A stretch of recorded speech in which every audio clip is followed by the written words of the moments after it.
Are we ready? We're ready. All right. Dad jeans.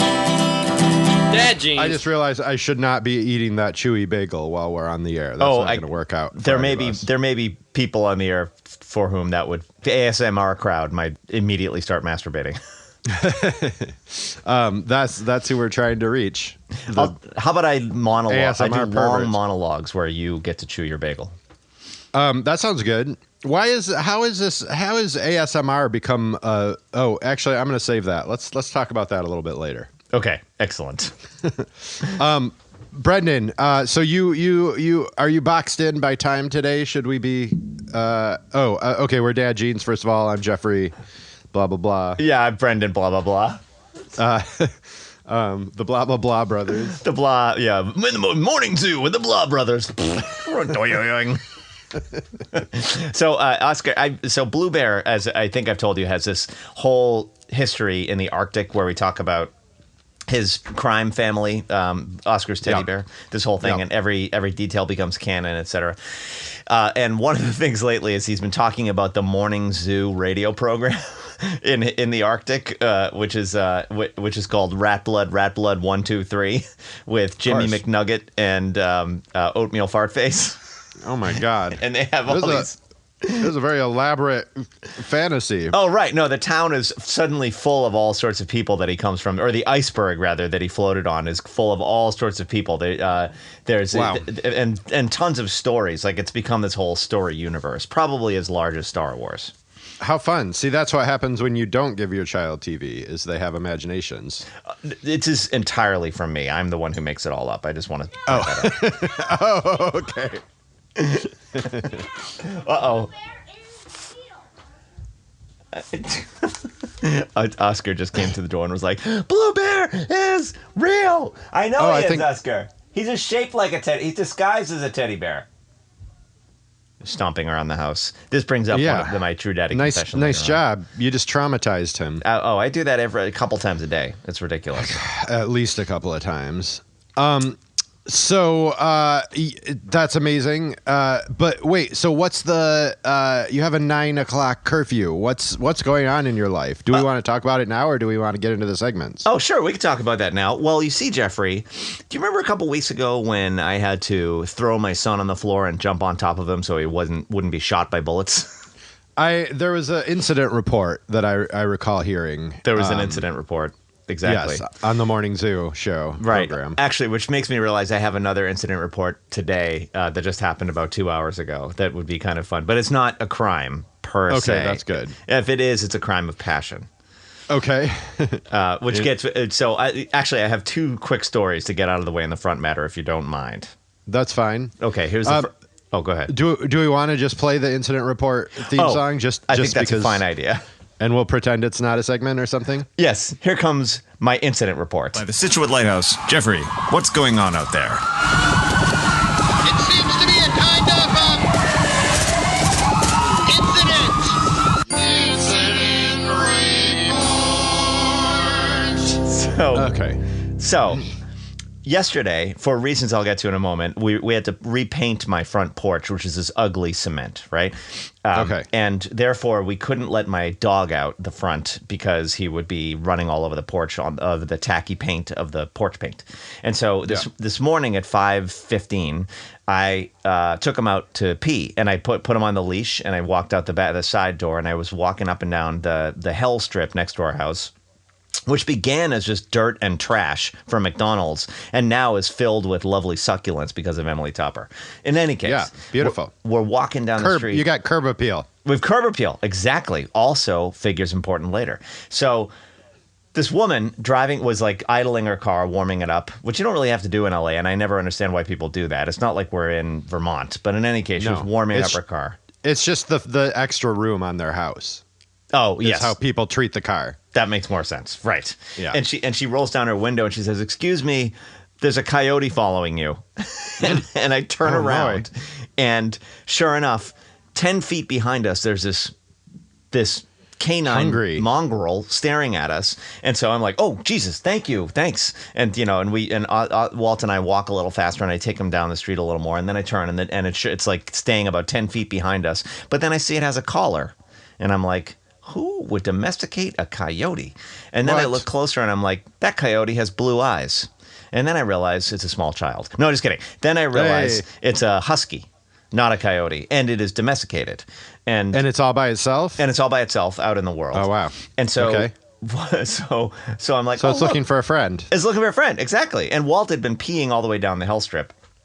And Walt, by the way, we take him to dog parks. He ignores all other dogs. He just wants to play fetch. He's like, fuck all of you. And anytime we're taking him on a walk and dogs like bark at him as we're going by gates, he pees on their gate and he's like, go fuck yourself. Like he is a total misanthrope in the dog world. Okay. He's a lone wolf, you might say. A lone wolf, El Lobo Solo. Yeah. Yet, this dog, they started instantly playing, and she put I checked her collar, it said Sophie. She put her chin on top of Walt's head a couple times, and they were like doing the thing where they're playing and smelling each other's butts and going crazy, and instantly became friends in a way I've never seen Walt take an interest before. And then I was like, oh, Sophie, are you lost? And then we went back to my yard, and I started to do the whole thing where I was like, well, I need to get Sophie, I need to rescue Sophie and find her owner and do all the things where you contact all the places and stuff like that. So I got her into the yard. But then Walt started humping her. Oh, yeah. And so then I realized that It's a Randy boy. Yeah, all that friendship stuff. I was like, oh, this dog is in heat. And Walt still has his balls because he has his appointment on the 24th because for some reason dear. they don't. And so she smelled the balls on him blocks away. And, Jesus. came over. I hate this story. I hate know. every part of this story. And I was like, Jesus, walk it off. I thought you guys were just friends. This has become very dirty. And but then I was talking to Emily about this later. Anyway, she escaped our yard again. She's still kind of lingering, and I put things up all over everywhere to be like, your dog is in the intersection of Toledo and Bled, whatever. But wait, this morning you put up signs? Not signs, digital internet, like on Nextdoor and stuff like that. Okay, all right, got it. But Emily and I were talking about it, and I was like, it looked so innocent, and then they started doing it, and he started humping her, and she was like, yeah, but isn't that all of us? Like, it's all just something activates inside of us, and it got me thinking about this article I once read in the New York Times that said that we physical attraction might entirely be based on smell, and so like when Emily came into, even for humans. So when Emily came into that party in 2008 or 9 or whatever, I smelled her immune system, and that's why I went over and talked to her. Wow. And it smelled good. You enjoyed that immune system? It smelled like there were a lot of slots and tabs between our two immune systems that would lock together perfectly in the form of a child. Wow. I'd buy it. So when Sarah saw you playing that song in that bar, she also smelled your immune system. I've always been. I've always assumed that it was. I think we've talked about this many times, probably on Dad Jeans, but I don't have my underarms don't smell. Like I don't really need deodorant. Oh, you sweat champagne. Yeah. It's a nice. I have like Secret on at all times. I've had like plastic surgery to get Secret implanted under my pits. But so I've always felt like that was a detriment for me as a virile male. The ladies don't like my scent. Right. You're never. But one of them did. Yeah, I guess not. Yeah, one of them liked what she was smelling. Yeah, exactly. Or the lack of what she was smelling. Yeah, exactly. Smooth as a. I don't know what doesn't smell. There's not like a smooth as a baby's bottom about odors, is there? Oh, yeah, this is a great question. Right. Fresh as a Alabama pine forest. Okay, there you go. Fresh as an Alabama pine forest. That's me.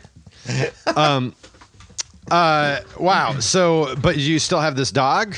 No, she got out of our yard. She's pretty good at escaping. So we were like, well, she's still standing outside our yard, but if we bring her in, she gets out. So I'm just hoping for the best for her. I think she probably lives like 3 doors down, and maybe her owners are like, out you go, Sophie, every night, and they just don't even think about it. You know what I mean? Yeah. When I was growing up, we had a dog, and we just let it out the door, and it would just go and roam the neighborhood and then come back. Yep, us too. In inner city Boston, we did that. Wow. It probably. Well, he ended up dying, like getting hit by a car. Well, naturally. Yeah, at quite an old age, though. But yeah, I like can't, 18. It was a suicide. Right. Yeah, I think so. I just can't imagine how like our neighbors must have hated that. Like, I can't imagine. I guess our yards were big enough in my small rural town that like a dog could shit in the far corner and it would not affect your life at all. Wow. And then eventually you'd get around to it if you were in that corner at some point. You never know. You just let it. It would decompose. Wow, that does sound amazing. The amount of space. It's insane. It's crazy how much space we had. Yeah, we've got this yard. Our yard is like 6 of my houses stuck together. God damn. Yeah. And my commune was out of control. It was like 20 acres of ridiculousness. Wow. Now that I think about it, just insane. Why have we done this to ourselves? Right. Confined Put ourselves in the urban sprawl. Exactly. Which brings me to my second thing. So Okay, so I have a lot of complaints about the ways in which, in the, let's say, 80s, people cheaply made their houses durable with hideous stucco and cement all over everything. The woman who owned this house 2 owners before we owned this house redid the house, and then she had the unmitigated gall to show her face the day we moved in and be like, I redid the place, because all the walls are textured in this horrible tacky way. The outside of the house is textured in this horrible tacky way. The floors are laminated in a horrible tacky way. There's cement she cemented over the yard so that it's just concrete everywhere. It's basic, and then she put in fluorescent light bulbs in all the overhead lights. Not that I ever would turn them on, but when you turn on the overhead lights, you are in a prison dentist office, a prison's dentist office. It is unconscionable the way she turned this house into a prison camp, and that seemed to be the predominant aesthetic for, and I'm like, what? Are you still hearing this buzzing? Yes, but I'm so used to it. That's your life. That's my life. Exactly. Yeah. That combined with the tinnitus, it forms a nice B flat 7th augmented 5th diminished.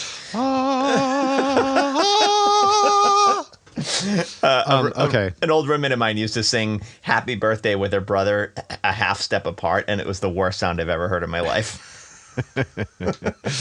Oh, that's a Spite Club. I hate the song Happy Birthday. We'll talk about that someday. Okay. But okay, go ahead. Keep going. So anyway, you may remember the incident where I had to throw Oscar on the living room and then jump on top of him so the bullets would hit me instead of him.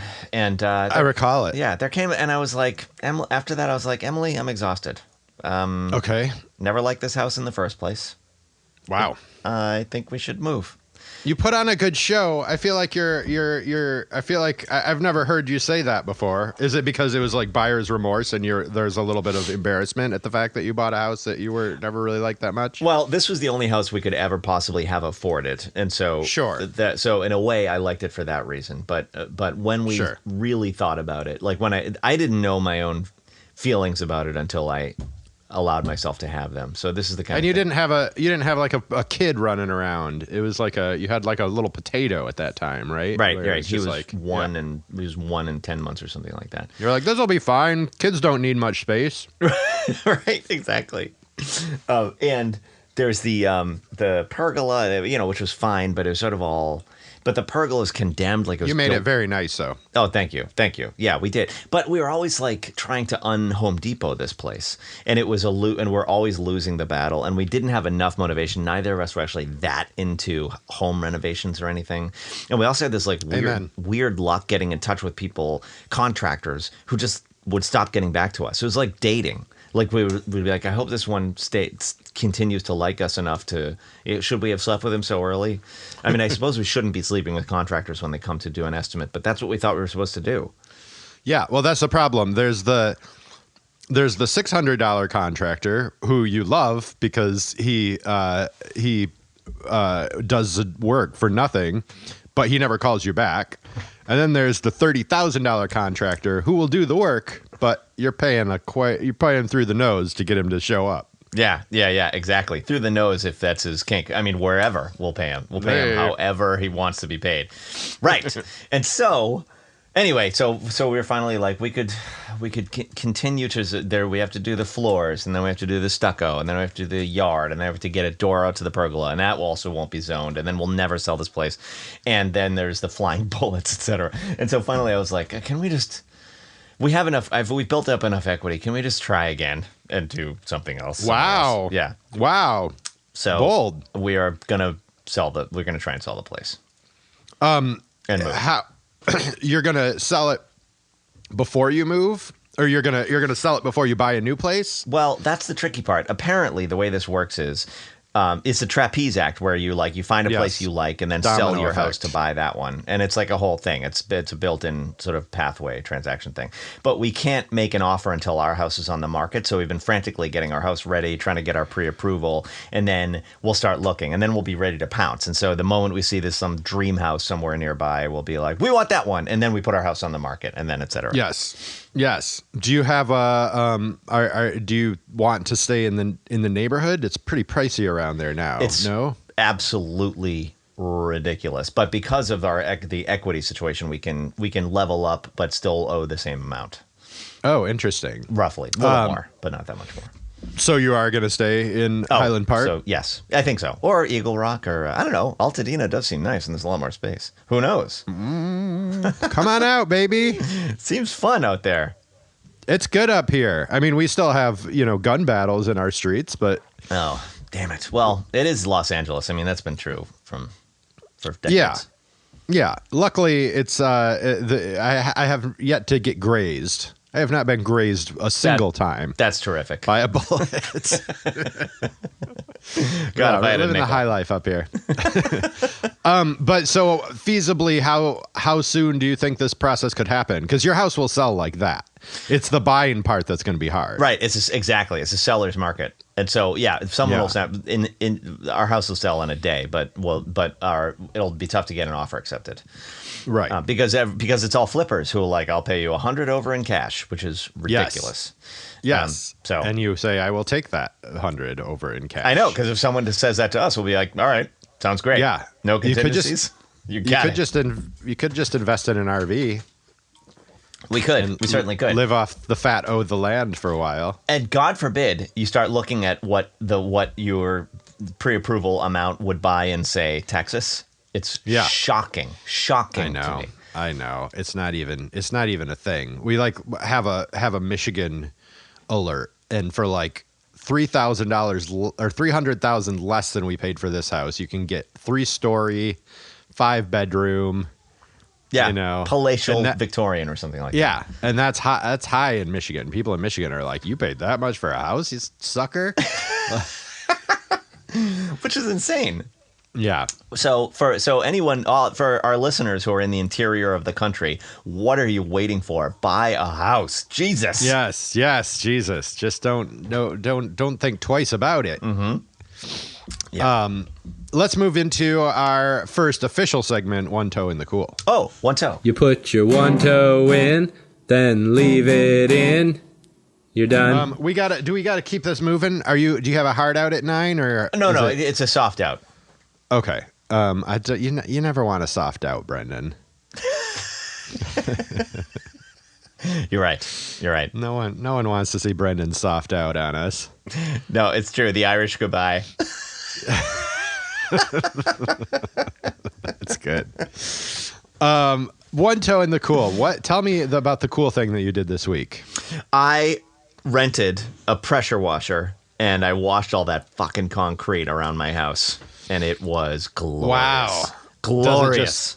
Does it just like is it dirt just like slides down the wall? It's and amazing. Into the ground? It's like reverse graffiti. I mean, like you can write your name in the dirt you didn't know was there. All that soot and disgusting nastiness, that is just stuck. There's no way to get it off unless you have a pressure washer. And so it was a gasoline one. I had to go to Home Depot, and I was leaning. I had to wear the masks and stuff and lean away from people who are very loose in their COVID avoidance strategies.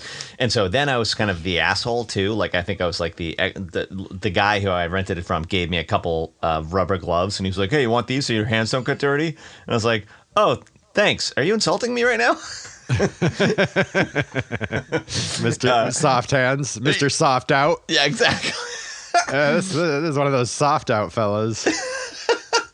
And so, but it's gasoline. So I went home and I like got it all with the hose and everything. And then you have to pull a ripcord to get it started. And then it fires up like a lawnmower. And then it's like, and you just, and I just cleaned I cleaned the house too. The last owner had a dog. And by the way, we've been in this house 6 years and I never did anything about it. But the last owner had a dog that rubbed its ass along the base of the house. And so it had this like black ring around the house. Jesus. And I finally got rid of that. And I got rid of all, and so you walk around and I'm like, oh my God, it's a new house. It's a new house. Wow. Should we leave? It's amazing here. That's a good call. So it really freshens up the place. Yes, it's cathartic. It's satisfying. Freshens the joint, and you're like, Jesus, I didn't know concrete could look so clean. We may have to do one of that ourselves. I feel like we always talk about repainting, but I'm like, oh, maybe a good power wash is what the doctor ordered. Yeah, big time. Oh yeah, on the side of the house, right? Yeah. Just the whole. I mean, we've got one of those. We've got the stucco monstrosity around our fucking perimeter stucco. as well. Who invented stucco? It's the worst. It is really awful. And we had a situation on our interiors where you're talking about textured walls, where we wanted to put up wallpaper. We had like a really cute like wallpaper that we bought to go in the kids' hallway, like this amazing fox print that we're so in love with. And we tried to put it on the wall and it didn't work because the walls were textured. So then we sanded down the entire wall and it still didn't work because the wall was sanded. Oh. So damn it. We just gave up, and we've had this horrible like unfinished looking wall in between the kids in the kids' hallway for the last like 3 years. It's the worst. Once you put, we were so disappointed. This lady, she was like, now these walls, I want to make sure that nothing can ever be done with them again. So put a lot of sand in that bucket of paint, mister. And then and it went, and now it's like, what were you fucking thinking? What are they? Makes me And then insane. you try to paint it, and it's all uneven and craggy. Yeah, and every time you repair it, the repair is glaring because that's where the spackle is. It's all smooth in this one spot. It tells a tale. Terrible. Nightmare. Do you have to get? Do you have a realtor? Yes, love a ingenious realtor, diabolical, terrific. The person who sold you your house? Yeah, she was our buying agent when we bought this. She's the sister of a good friend, and she's our friend too. And she is dynamite. And do you have to like stage the house?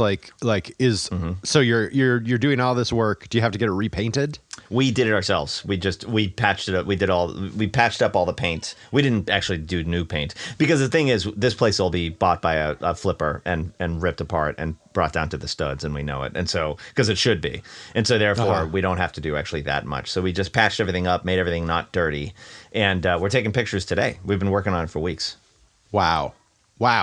You've been working on it for weeks and you didn't tell me? I forgot. Oh, Jesus. Wait, did we record last week? Oh, we did. Yeah, it didn't come up last week. 2 weeks. We started this process like 2 weeks ago. Okay. Well, when you tell me something, everyone hears it because we never talk outside of our like 2 seconds in between before and after. Right. Exactly. Yeah. So that's fair. Can I tell you my one toe? Please do. I am astute listeners of this podcast will recall that a number of years I had my bike stolen. Oh yeah. And then Brendan and I stole it back in an exciting adventure. I wish I don't even know what the episode number is. I'll find it and put it in the show notes, which everyone reads on a weekly basis, by the way. People are obsessed with these show notes. Oh my God, the amount of emails we get and phone calls and carrier pigeons. There's nary a day goes by that I don't get a couple pigeons coming by with little scrolls in their beaks. The other day I was like, honey, I need 2 hours a day just to respond to Dad Jeans listeners.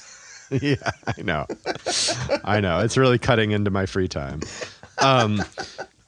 Speaking of, Michaela Block saw the Power Lifters, or what were they called? Oh, the Power Team. The Power Team, yeah. It's amazing. Big fan. So I had this bike a couple years ago. Then we got it back, and so then I come out to Altadena, which is the hotbed of all biking. It's just such a nice little bike community. And I rode my little bike around, which was essentially it was a 3-speed bike cruiser. I took it down to Pasadena once. And I nearly died on the trip back because it's all uphill all the way. Oh, Jesus, right. And I was just like, this bike sucks. So then my bike is sitting in our yard for 3 years, but I didn't want to sell it because I barely ridden the fucking thing because we got it. It was stolen. And then we moved here. And then it just sat there, like just the shame of my life is this fucking bike that is unusable. But then we sold it, and Sarah took far less than I think she should have, but she sold it. Whatever. It's her. She did it. She did it. I can't complain. I'm not the one who did it. We should have gotten more for them, but whatever. But this whole COVID experience, I've just been like, I really wish I had a bike that I could just hop on every once in a while. So I started researching, and I don't know, Brendan, if you've ever researched bikes, but it's just like, it's like becoming a wine connoisseur. Oh, you're for just Pete's like, sake. oh yeah, there's 10,000 bikes. Like, how the fuck am I supposed to narrow down like that many bikes, right? Yeah. But finally, I landed on one. I was just like, okay, I want a bike that it can go on the road. I want a hybrid. Like, I want something that can go on the road, but it doesn't have to be like one of those crazy like road bikes. It needs to be comfortable. It needs to go like, you get your criteria, right? And you're like, these are the things that I want in a bike. So I finally narrowed it down to this one type of bike. I went to the bike store, or it's a Trek bike, right? And there's a Trek bike store out here. And it's not cheap. I'm paying some money for this bike, but I'm like, I haven't had a bike in forever. Like, I deserve to spend money on a bike. This is my story of like, I finally am giving myself permission to do something nice for myself. Right. Uh-huh. So I go to the Trek store. I try out the bike. They're like, we don't have any in right now. They had one, but it was like a shitty looking color. So I was like, well, I want if I'm going to invest in a bike, I want to get a bike that I'm happy with. Right. So they said, we're getting the nicer color at the beginning of March. So do you want to put some money down on this bike? So I put like a 50% deposit down on the bike, and I was like, okay, I'm getting this bike. But then I start having second guesses. I start doubting myself, Brendan, because it's like it's a lot of money. And I'm like, I haven't even tried another bike. Like, what, like, how do I'm not a fucking adult. I can't do things, Brendan. I'm a 45-year-old man, but I'm a second child. So I'm just used to having other people make decisions for me. Right. So that's why it's taken me like 5 years to get a fucking bike. Uh-huh. Because I'm just looking at them. I'm like, what do record? I know I can spend $25 on a record. I know about records. I don't know about bikes. Like, I'm going to buy this thing, and I'm worried that I'm going to have another experience like my stolen bike experience, where I get this thing that I feel like some attachment to because I did an episode of the podcast about it. And now I can never sell it because it's like, it's representative of my personality somehow. But anyway, so I start doubting myself. I'm like, how am I putting down this much money for a bike that like I've never even tried anything else? So this week I went to another bike store and I tried another bike, which was a couple $100 less. And I was like, okay, this is like in former Jeffrey D world, which is what they call me on the streets. Yes. I don't know if you knew that. Oh, it's your street name. That's my street name. That's what, yeah. If you see the graffiti around, it's never Jeff Dinsmore was here. It's always Jeffrey D was here. Yeah. You power washed me off your house today. Oh my God. Yeah. The tagging, Jeff. Why do you drive all the way to Highland Park? Hey, well, it wasn't the tagging actually on your house. I used to rub my ass against the little corner of your house. Oh, that was you. That was me. I got to make my mark. Ass tagging. I ass tagged today at your house. Yeah, I'm not proud of it, but it did make me feel a lot a stronger affinity every time I came over. So I go and I ride. I tried another bike, and former me would have been in the position where I'm walking into a store. These poor people are working at this store, and they need to make a sale. How could I walk out without buying something? Like, what kind of an asshole am I to make them waste their time waiting on me and then not reward them with money? Former me would have just said, I'm going to buy this shittier bike because it's a more responsible decision. But no, what I did was I rode that bike and I said, okay, I see you have the bike that I plan to buy in the shitty color again. Apparently no one wants this color. Let me test out that one, the one that I had already tested. So then I take that one out for a spin because I just wanted a comparison. I wanted to be like, is this worth $300 more to buy this better bike? And I decided in that moment, it is totally worth it. Like, that $300 is the difference between a bike I'm going to love riding and a bike I'm going to be okay with riding. Oh, that's huge. Yes. It's huge. I just realized, like, I just had that, like, this is such a privileged thing that I'm telling you right now. It's just like, I had that realization that sometimes you got to pay for something better, man. Yeah. You just got to force yourself to do it. So I walked out of the store and I was very kind and cordial. And then I took their card and I was like, well, maybe I'll come back later. I didn't say fuck off. I know what bike I'm getting and I've already put a deposit down on it. I haven't turned that corner yet. I still did it very sheepishly.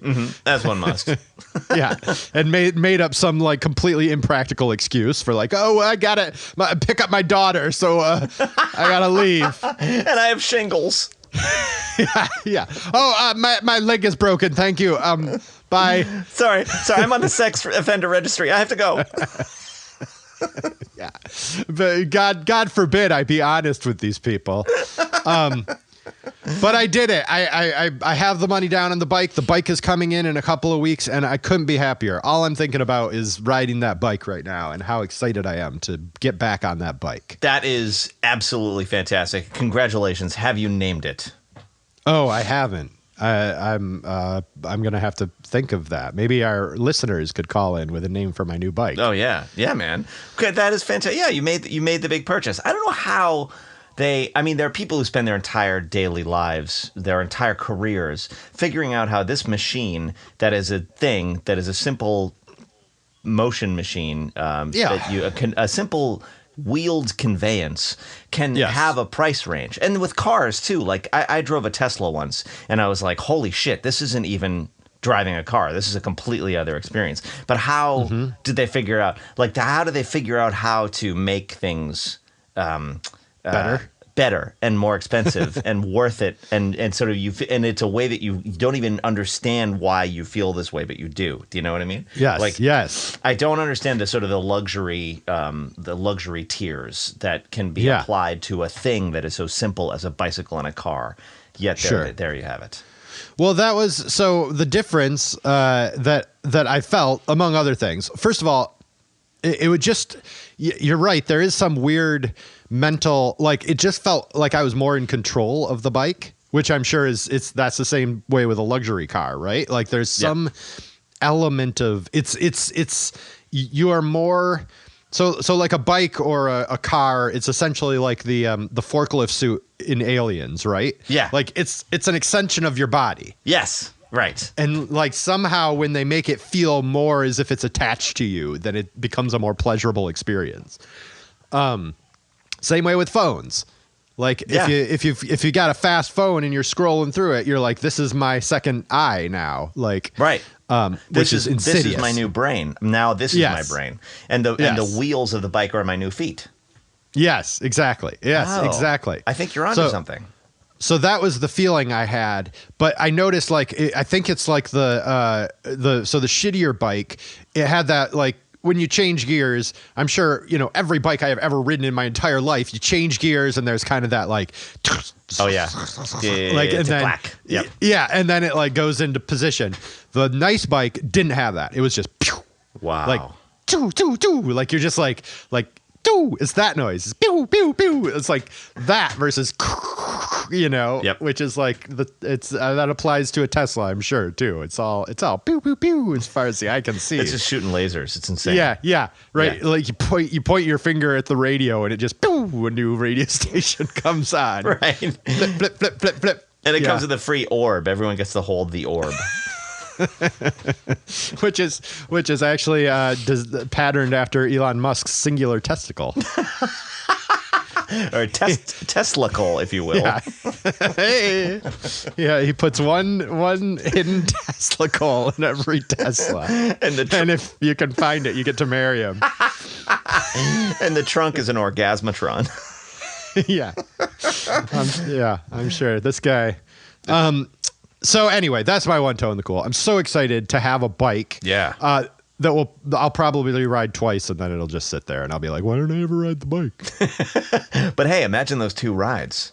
Yeah, imagine them. How does a bike not get stolen? Here's my concern. I have terrible luck. I've had 3 bikes stolen since I moved here. So I'm like, I've given up. I don't own a bike anymore.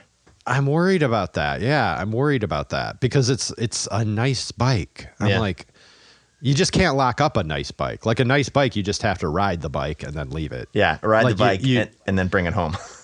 Yeah, you lock up a beater, right? Right. Unless you get one of those lockers, the actual bike lockers. Yeah, that's a whole. There was a time when I was commuting to Fox where I had a bike locker at the train station, and it was great. And it was, put the bike in, go to work, come back, get the bike out of the locker, go home. It was fantastic. But that's the only way. That is the only form of security because prior to that, I had other bikes that were just like gone. The U-locks help a little bit, but then they'll take the front tire. I don't know. I've never figured out this problem. Have you done U-lock plus chain? But I mean, I have to have my life. You know what I mean? I have to live my life. Yeah, of course. Yeah, you can't ride around. You can't add 50 pounds to your bike. That defeats the whole purpose. And then it takes 9 minutes to lock the whole thing up, and the train comes, and then it goes, and then you're late. Yeah, I can't do that. I need to be able to snap it onto something and be out of there. Right. I gotcha. Yeah. Okay. Next segment. We're pushing hard this week. True Daddy Confessions. 1, 2, 3. Oh no! What's Daddy been thinking? Oh no! What's Daddy been drinking? True Daddy Confession. True Daddy Confessions. Confess. Oh, Jeffrey. Confess to me, Daddy. Jeffrey. Yes. Okay, so first of all, this actually comes with a bit of fatherly advice also, and I started speaking a little softly because there's a certain member of my household that likes to listen to me record this and then issue a series of complaints when I'm done. It's blue, isn't it? Yes. I feel like I'm going to see, one of these days, I'm just going to see this little fuzzy blue hand like reach into the frame with a knife. Yeah, exactly. And you're going to be hauled away. Never buy your child a Nerf gun. Oh, okay. I'm with you. Sort of. I like Nerf guns, but they're in the hands of a child. They can become a weapon of mass assholery. Right. I mean, they're incredible. Yeah. If these had been around when I was a kid, holy shit, they're fun. I mean, Oscar bought himself because we have this thing where he does, he incentivizes homework and then he builds a certain amount of money in the bank account. He saves up and then he can buy stuff for himself. So he bought himself this gun. It's pump action. Like you pump it and then shoot it like that. Like it's just like it's just like Linda Hamilton carrying it around in Terminator. It's ridiculous. And remember the end of Terminator 2 when her arm was broken, so she had to do the pump action with one hand? Fucking sick. So anyway, it leads to, I would say, 2 emotional breakdowns a day because of confiscation and or just problems and or can't find it, all that kind of stuff. Huge emotional blossomings, mushroom clouds. And I'm finding, and we try to be very free to be you and me about all the emotions and stuff like that. And Emily believes very strongly in, well, everyone should express the emotions they have. And that seems to be the better part of valor as a parent. One should do that. Sure. And have big emotions as one feels them and feel good about the emotions that you're having or whatever, even if they're bad emotions, blah, blah, blah. You can't shut them down. You can't just kill an emotion. Like you can pretend it's not there. You can do the soft out, as your people say. like to say. Right, exactly. But here's the thing. But they're still there. Here's the thing, though. Okay. I can't hang. I can't hang with the displays of, like, I am finding as time goes on, like at the end of a day, last night I was spent because there was just so much emotion coursing through this family that I had a really hard time with it, because I think when we were growing up in the 70s, I'm sure parents were like, don't cry, it's okay, don't cry, that kind of stuff. Right. Yeah. Don't cry, don't be upset. All the adults in my life would tell me if I ever had an emotion, don't have that emotion. Right. And so that kind of got through to me. And so now I'm like, oh, okay, job number one, don't have emotions. And so I don't have emotions. Life is either neutral or devastating. We were on a hike yesterday. It was beautiful. And Emily was like, are you enjoying the beauty of this hike? And I reminded her that life is either neutral or devastating. And I was having a very neutral day. Fine. Yeah. That's etc. Perfectly fine. So I am undone by the free flowing displays of rage or sorrow or other things, and both of my two family members are very gifted in the department of emotional. You can't even say it. You can't even say it. Right. It just locks me down. I can't. In fact, let's change the subject. It's just emotional honesty. How's that? Terrifying. How's that for a phrase? It's terrifying, to answer your question. Yes, it is. But how is it for a phrase? Yes. Does that describe full throttle emotional honesty. I'm not cut out for this. I can't. Okay. I can't go on. You can't hang. Cannot hang. What do I do? What do you do? It costs so much. Like yesterday, I was like, I am all done and I'm getting in bed. It's 8:11 p.m. and I'm turning the lights off. Good night. And I just had to split. I had to split on the family because I couldn't take it anymore.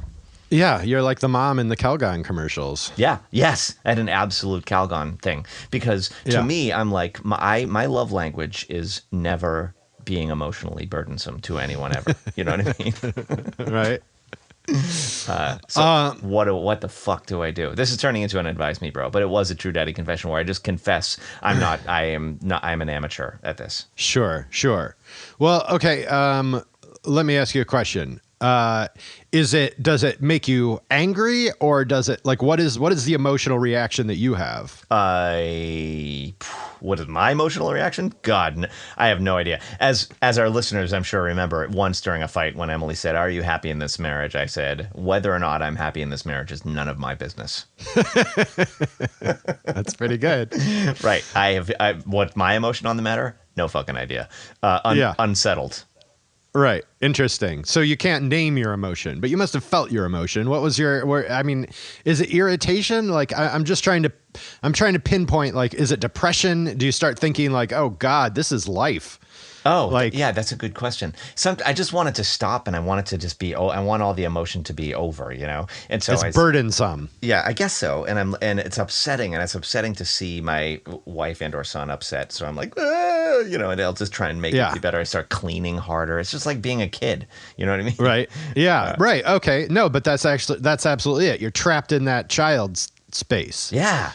Where like you were unable to like respond to that, or you were unable to have those big emotions. So then you're just like you're revert back to being 4 years old and having the emotions and not knowing how to unleash them. Yeah. Yeah. It's completely undeveloped. I would rather we all have a stiff upper lip, offer a quip, and then something else that rhymes with ip. Right. First of all, is this new to Oscar, or has this been going on for a while? No, it's not new. Okay. Because Eli has, that's Eli like to a T, and it's just like, I'm just patiently waiting for it to be over. But if you have to focus on that future state, that's what our parents were doing to us when they said it's okay, or it'll be over soon, like, is to tear you out of the present state and put you into a future state, right? Mm-hmm. Which is ultimately harmful because we need to be in the present. Like we need to understand the present. We can't just live in the future all the time. That's what creates anxiety. Right. Yes, exactly. So, but if you have to focus on that future state in order to feel like a normal human being, what you can say to yourself, which is what I say to myself with Eli, like 25 times a day when he breaks down, which is that allowing him to have all of this strong emotion will make him more capable of dealing with his own emotions later in life. Is that true? I hope so. I don't fucking know. Right, because the counter argument is that it's this whole right brain, left brain thing, where the right brain starts to just go insane and hijack everything, and the only way is to establish it. The only way out of it is to establish a balance, where you're like, if I do long division with my left brain, my brain will come into balance. So, is it like the current orthodoxy is let it all out, right? Yeah. But is that any more correct than nope, let's reestablish balance quickly because you're just out of balance? I think anyone who tells you that there's a logical way to handle your emotions is full of shit. They're just two different brain mechanisms. Mm-hmm. Like it doesn't work. You can hide your emotions, but you can't ever process them that way. Okay. All right. Like, and maybe hiding them is like you can live a full life doing that. But then I just feel like at age 70, you're so fucking bitter that you're storming the Capitol. Yes, right. That's a fair point. Or you're like the neighbor in American Beauty. Yes, exactly. Yeah, the same, yes. Which is the exact same guy. Right, which is the same guy because I'm sure he was at the Capitol if he were real. Yeah. Right. When we watched Survivor, we try to point out who because they're all like episodes that are like 5 years old. Because the new ones you have to subscribe to some special CBS service to watch or something. So we try to figure out like which of the cast members stormed the Capitol. Oh yeah, and there are quite a few of them, I'm sure. Right, because it's an archetype. Okay, yeah. So what you were saying to me is that I can just rest assured that the full bloom displays of emotion aren't in and of themselves damaging, by being like, because they're just it's so impressive, the arias that occur, mm-hmm. And they're yes. operatic and they're Shakespearean in magnitude, yes. and length, and so that is ultimately healthy, that it gets all of this stuff out of the system entirely so that then everyone's hunky-dory. I hope so. I mean, that's kind of our philosophy. I just feel like tamping it down, it just teaches them like tactics that like are ultimately emotionally unhealthy. Yeah. Right. It seems pretty cathartic to be able to, when I get really mad, I cannot form a sentence to save my life. But one young family member I have can just speak in paragraphs about that which is how he's been wronged. Yeah. It's amazing. Yeah. Just like full creative, poetic, long sentenced paragraphs of rage. And I'm like, and it's incredible, and it's got to be doing something, but I just hope it's a good thing. Sure. Because I'm the entire time cowering and like, I mean, but I think that's like very that's where you do have control, is how you respond, right? Yeah. And in our framework that we tend to use, we try. I mean, there are absolutely times when I'm just like, just stop it. Just stop it. It's not that big a deal. Mm-hmm. Like definitely I will react that way from time to time. Yeah, me too. But I try to, when I'm in my right headspace, I try to be like, God, yes, I hate that. Like as a parent, you do a very sneaky thing where you never accept responsibility. Like he could be pissed at you for what you've done, and you can be like, God, yes, it's so irritating when a parent tries to make you eat the food that you don't want to eat. Ah, yes. You know? Yeah. And he's like, yeah, that's what you're doing. And you're like, yes, I know that. It sucks when a parent does that to you. Like you're never like, what am I? Well, I didn't do it. Like, you know? Right. Who you calling scruffy look? Yeah. Yes. Yeah. Right. Okay. That is great. Yeah. Because sometimes I can't, in my weak moments, I'm like, oh, are you kidding? Like, about certain things, about reactions to things that shouldn't be upsetting. I make it known that I think whatever is upsetting him is not worthy of upsetting him. Which is not helpful to anybody and makes me feel like a jerk, et cetera, et cetera. So, okay. This is great. There you go. Okay. Take that with you into your life. Empathize with the phenomenon that is upsetting him. There you go. Exactly. Yes, that's right. Okay. Yeah, get on that level. Like understand where he's coming from and that it sucks and that he has no ability to regulate himself at this age. And then I mean, in my experience, that moves them on faster too. Like when you throw up a roadblock, then it just prolongs it. So you gotta eat shit for a little while. Yep. Very true. Do I do my True Daddy confession, or do we move into Get Off My Lawn? Because we don't have we're racing along this week. We are racing along. I like the looks of your Get Off My Lawn. Well, let's move on then. Okay. Hey kids, get off of my lawn. Your fucking lawnmower is turning my lawn purple, and I don't want a punk rock lawn. Yeah. My Get Off My Lawn. I'll go first. If you don't mind. Just came up at the beginning of this discussion when you use the phrase ASMR. So I hope our listeners by this point know what ASMR is. It's like this tingling, apparently, that some people get in their brain when they hear people whispering. Yeah, or like unwrapping a piece of gum. Yeah, right, exactly. And my wife has this. My wife experiences ASMR. Does she go on those YouTube channels? She has looked at them from time to time, I believe. Yes. Interesting. To experience this thing, this phenomenon. I don't feel it. I don't get it. I don't know. I don't know what it is. I don't understand it. I don't like it. I don't want it around me or my children. It's the devil's music. Yeah, it is. But that's kind of my Get Off My Lawn. Is that I don't know where to put this thing. Like it's a fringe phenomenon that I feel like a couple of years ago someone discovered it. And then other people were like, yeah, I feel that too. And then it was just like, hey, look at all these freaks who have this ASMR. And now there's like a Bud Light ad with ASMR. That's all ASMR. It's like, it's now a thing that's like become this mainstream phenomenon. And it's just like people whispering like into your ears. And I'm sure there are listeners who are just like super turned on by that. And just hope we're going to whisper at some point. Yes, exactly. I listen to Dad Jeans because when they whisper, it makes my brain tingly. Should we have an all whisper episode? Oh, God. Girl, let me show you my penis. What was that? Remember that song?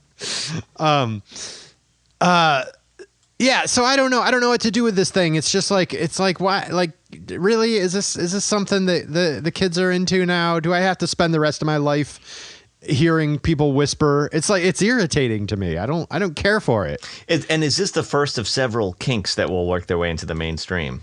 Maybe we're all going to be Army Hammers soon, like talking about eating each other. Wait, what? You haven't heard? Oh, he's canceled. Yeah, he has a cannibal fetish. Real? And he got canceled for it? He's being canceled for it, and it's unclear like what it's unclear how far this fetish went beyond just chit chat. Well, I doubt he's been canceled in Germany or Florida. Yeah, no, they're all for him there. They're throwing he's running for president in Florida. So they're like, yeah, I mean, and he could go to Germany and meet plenty of other sexual cannibals. Oh, I'm sure. Yeah, he could fry up a penis. That's like the worst.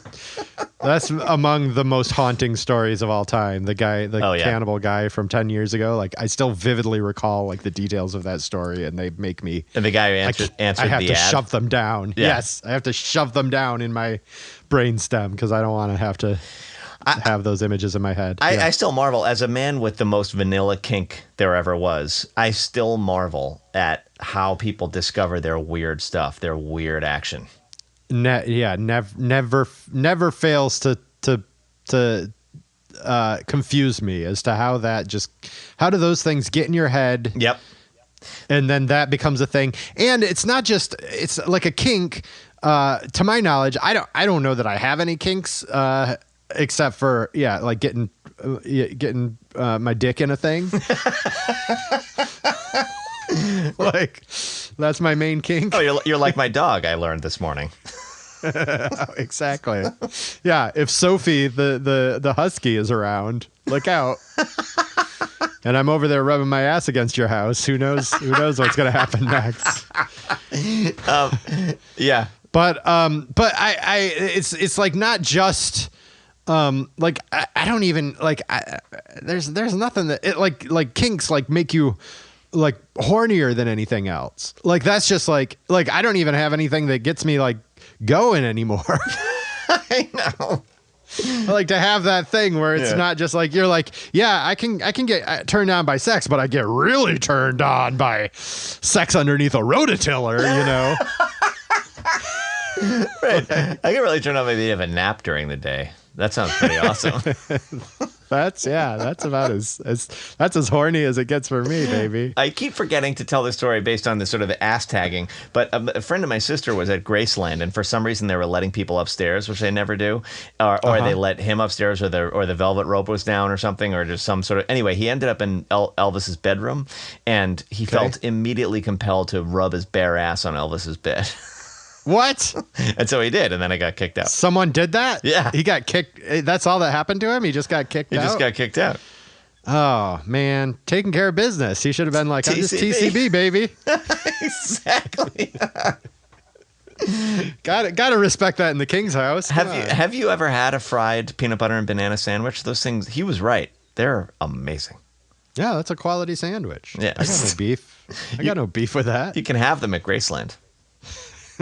That's amazing. Have you been to Graceland? I went to in college. My friends and I drove from Michigan to the tip of Louisiana for spring break one year, and we stopped in Memphis on the way there, and we went to Graceland, and it was closed. Oh, that's a bummer. Fucking closed. We didn't plan our trip out very well. We didn't have the internet. We couldn't look up, is Graceland open today? We just show up, and they're like, nope, Graceland's closed. And I'm like, all I want to do is see Graceland. Yeah, if it's daylight, Graceland should be open. Yeah. Am I going to get back to Memphis ever in my life? No. No. Oh, God, no. Right. Graceland is pretty amazing. He had carpeted ceilings. He had a TV room with 3 TVs on at the same time. Like, he was a real weirdo. He was a pioneer. Porcelain tigers, circular bed. Graceland's pretty great.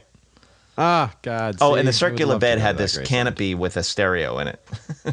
Oh my God, amazing. And it was probably like the most heavy ass, like in those days, those components were like 100 pounds each, right? They would have crushed him to death if it fell on him. And you could go into his airplane, the TCB. Whoa, really? Yeah, which was cool. It had an 8-track player in it. Oh, man. Yeah, it's pretty awesome. King. Do you like Elvis? I did then a lot, and I don't not now. I just don't know where to start. He's got like 500 albums. I'll tell you exactly where to start. The movie Clam Bake. Elvis Clam Bake, yeah. Yeah, clam bake, gonna have a clam bake. Amazing. Where are we at? I lost my page. Get off my lawn. What's your get off my lawn? My get off my lawn is ear pods. Those things are awful. They're awful. You see, yesterday we're driving towards an intersection, and this jackass is like gunning it towards, and he's taking a left, and I'm taking a right, so I have the right of way. But then it's going to be going up this steep hill, and he had ear pods, so I was like, just go ear pods. And he's like, oh, thanks, I'm a douche, and he drove ahead of it because I knew he was going to tailgate me the entire way up because he was wearing ear pods. Because those fucking things are so stupid looking, and they haven't become unstupid looking based on how many people are wearing them now. And if I see someone wearing ear pods, I'm like, those look dumb. They still look dumb. Partly because they're white, and so they're just an advertisement for Apple. Like, if they made black ones that would blend in, I'd be like, oh, okay. No, but no, instead, you're just a walking advertisement, and they look ridiculous, and I hate you for wearing them. Whoever's wearing ear pods there, I said it. Okay. Counterpoint. Have you used them? Oh, I hate getting the cord snaggled on things. No, the cord drives me absolutely crazy. Were I to use them, I would probably love them. And I have my own Bluetooth headphones that have a string that wraps around the back of my neck. Yes. So yeah, I did have off-brand earpods for a little while, and I fell down. And one of them bounced into a culvert, and so I was like, "Oh, I was so mad," you know what I mean? And so I was like, "Fuck this!" So I need to be tied to something. So now I have them like that. But for $30, you get them; they're just as good, and you get and they're attached around to a thing around the back of your neck, and you know everyone's happy. I will say this, Brendan. I am ashamed to admit this to you. Don't tell me you have earpods. In light of what you just said, I do have earpods. Say it ain't so. And I love them. No. I love them. I love them. And I'll tell you what. I'll tell you why. I had that. I had the string type, right? Yep, the worst. Which was fine, but they'd slip out of my ears. Mm-hmm. They weren't like, they didn't stay in. Then I got Bose. I was actually like, I spent it's still less than earpods, I think, but I spent a pretty penny to get some really nice Bose, like wire-free ones. Mm-hmm. And they sucked. They weren't comfortable in my ears. They were big. They were far uglier than earpods. They had the big, like, this big, like bulbous thing. I mean, it was like this. Yeah, it was like this, except like just shoved into. Yeah, exactly. And then I was at a gas station, and one of them slipped out of my ears, or no, one of them fell out of the car, I think, and I ran over it. Ugh. And I came back the next day, and it was sitting there crushed in the I couldn't find it. I was like, what happened to my other earpod? And then my other earbud, and then I came and it was crushed in the parking lot, and that was just so upsetting. Yeah. So I gave in. I said, everyone's got these fucking things now. I'm not going to be like the freak wearing the earpods anymore, except in the eyes of Brendan Hughes. And I bought them, and I was like, okay, they work really well. They're really convenient. And when I run, there's no fear of them slipping out. They don't get sweaty in my ears. They're really nice. Wow. I'm sorry. I'm sorry. I hate myself too. White vertical hyphen on your face. Listen, it's real, man. The struggle is real. Why don't they come up with black ones? Because they want to be known as out there. As the white people? Again, yeah, they want to be like... Because it's white power. Look at it's our white power. Product. Yeah. What if you saw me wearing earpods? What if I was wearing earpods on this very discussion? Would you bite your tongue, or would you be like, Jeffrey, get those fucking things out of your ears? They're ridiculous. You look ridiculous. Yeah, that's a great... It's a great question. I don't know why they bother me so much. Maybe because I don't have them. And I often feel this way about society's latest luxury that I don't yet have. I hate, and then I have them, and then I'm like, no, you got to try these. Yeah. Well, see, okay, this was my switch happened when they stopped. I don't feel like they are a status symbol anymore. I feel like they're just headphones. Uh-huh. So when that happened, I felt like it was okay. When that switch was made in my head, but like I feel like there were definitely a few years there where I was just like, what are you trying to prove? Exactly. Dumbass? Yes, because there were status symbols. I was like, you asshole. Right. But maybe now. Yeah. So now maybe.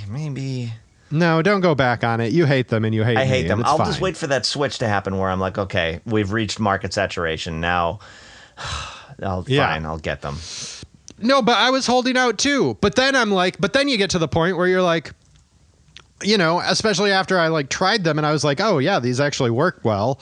Then you're like, then you're just like trying to create, you're doing an image thing on the flip side where you're just like, well, that's not my image. I'm not going to assign myself that image. Right.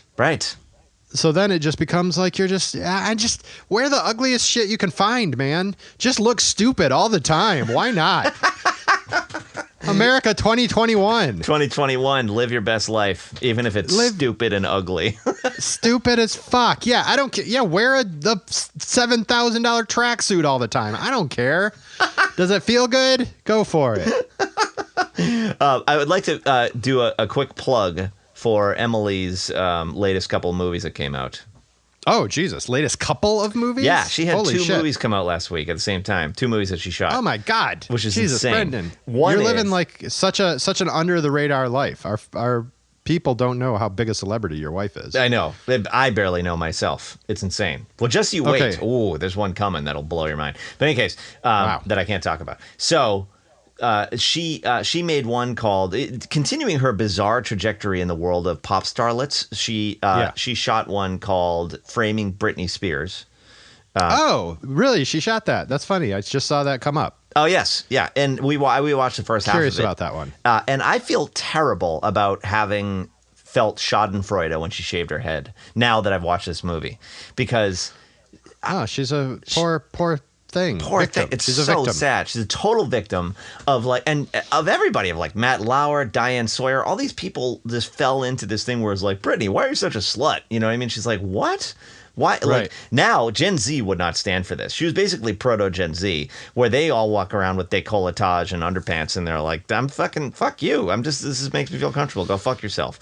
And she was doing that too, but she didn't have the words, and she didn't have an entire generation of fellow feminine power reclaimers to back her up. You know, so Sure. So our prudish, dumb society instead like vilified her. Dummies. Yeah. And so anyway, so that's pretty great. And then another one of the same. So that's basically about feminism. And the other one, which is also about that, is Strip Down, Rise Up on Netflix, which is about pole dancing as sport / kind of like quasi religion / feminine power reclamation. When did she shoot these? During COVID? No, like last year. Oh, a little. No, the Britney one was during COVID, and then the other one was like last year. Wow. Before 2019. That's amazing. Well, we'll have to watch those as a community. Oh yes, yeah, it would be great. That would be terrific. It would help us a lot. It's pretty interesting. She's so low key about all this stuff. It's ridiculous. It sounds it. I mean, you're low key about it. Oh well, that's because I'm jealous of her. Yeah, I get that. I get that. Get some ear pods. You're gonna feel so much better about yourself. I'm gonna take the money she earns and buy myself shit. Yes, dude. I mean, at some point you have to just accept that she's won the relationship. Oh, absolutely. I saw a meme. I saw a picture of a guy who was there was some like Amazonian woman in a superhero outfit on some film set looking at, and there was a short bearded guy showing her something on an iPad who was maybe the director of this feature film or something, and someone wrote as a caption, "Me as a house husband showing my wife the funny memes I saw today." Yes. And I was like, that's my life. There it is right there. Like, honey, there's really fun. While you were being significant, this funny thing happened on the internet. Yes. While you were talking to Britney Spears, does she actually did they actually interview Britney Spears, or is this unauthorized? No, it's unauthorized because it's by the New York Times, and it is about her conservatorship that her father has her under. So she's basically, because her dad's she's a prisoner, right? She's a prisoner of her dad's whimsy and financial whatever. Like he's apparently non-awesome, and he controls her life entirely. Aren't we all really prisoners of our dad's whimsy? Yes, when we it are. Comes down to it, as our children will be of ours. Isn't it awful? We know, and I don't know how do we change it? I don't know, because a lot of it is based on like weird subcutaneous things about our personalities that we have no control over, nor do we even are aware of. Yet they will dominate our children's lives as when they're grown-ups and try and become parents themselves. Yep. Preach, brother. God damn it. I think that's a good place to end our weekly discussion, Brendan. Oh, okay. How wonderful. Jeffrey, you delight me every Sunday morning. You too. I'm glad I got I got together. I was almost gonna cancel because I was feeling a little sleepy this morning and didn't think I could be as fresh as an Alabama pine forest. And yet you were. I can just smell the evergreen on you. It leaking out of my armpits. All right, Brendan.